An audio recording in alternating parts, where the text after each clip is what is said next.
Halo, selamat sore. Di sini saya dan Jamie akan menjelaskan masing-masing tentang hukum Gauss dan Hukum Faraday pada hukum Maxwell. baik. Dimulai dari saya, hukum Gauss. Hukum Gauss itu ada bunyinya. Bunyi hukum Gauss yaitu flux listrik total yang menembus permukaan tertutup sebanding dengan jumlah muatan listrik total di dalam permukaan tersebut. Hukum Gauss ini punya inti konsep, yaitu menjelaskan bagaimana medan listrik berhubungan dengan muatan. Jika ada muatan di dalam satu ruangan tertutup, maka medan listrik akan memancar keluar atau masuk, tergantung tanda muatannya. Contoh aplikasinya seperti menghitung medan listrik dari bola muatan simetris dan menjelaskan sifat isolator dan konduktor. Baiklah, lanjut ke hukum Faraday.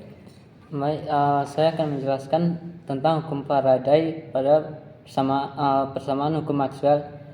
Bunyi hukum Faraday yaitu gaya gerak listrik atau GGL yang diinduksikan dalam suatu rangkaian tertutup sebanding dengan laju perubahan flux magnetik terhadap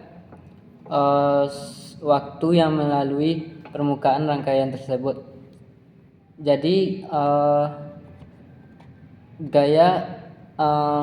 penjelas inti konsepnya, ketika flux magnetik dalam suatu rangkaian berubah karena perubahan medan magnet luas atau orientasi, maka timbullah arus listrik. Contoh aplikasi prinsip kerja transformator, generator listrik, dan induksi elektromagnetik di kompor induksi. Jadi tadi aku dengar itu ada flux listriknya. Apa itu flux listriknya itu?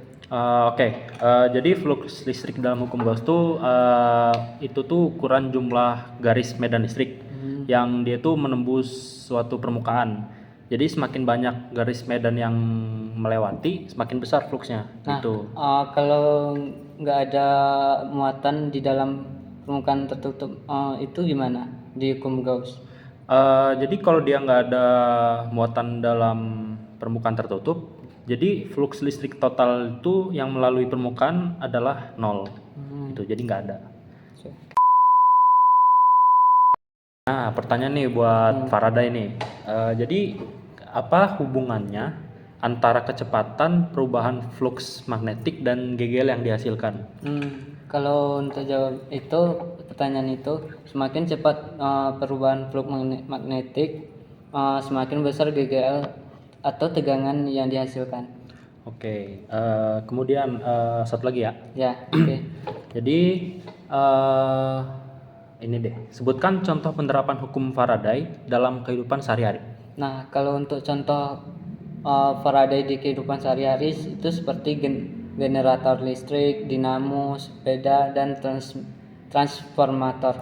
Wih, keren ya. Keren. Ya. Oke, sekian dari kami. Terima kasih.